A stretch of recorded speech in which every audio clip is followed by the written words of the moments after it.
How's it going, everybody? Welcome back to the channel. So I'm just talking to my GoPro on my chin, but I don't have a mic or anything. So this video I just thought of real quick. So a lot of people, when they're doing low speed maneuvers, they make a couple mistakes. So one big one that they do, they just start off going in the wrong direction right from the get-go, is all 4 fingers on the clutch.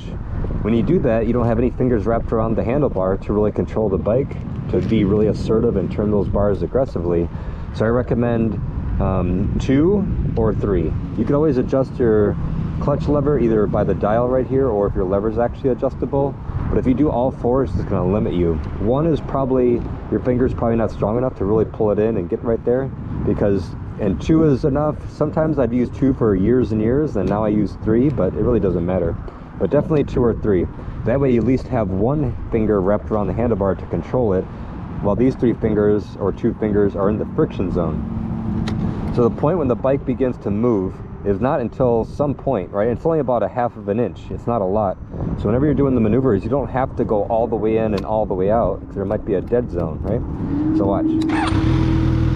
No power. All right here is nothing. Then watch. So all I need to do is flip the clutch right in between this little area right there, right?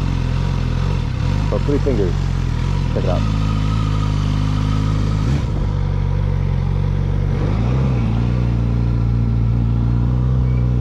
This is inside 2 parking spaces. This is a 16-foot circle. Go the other direction.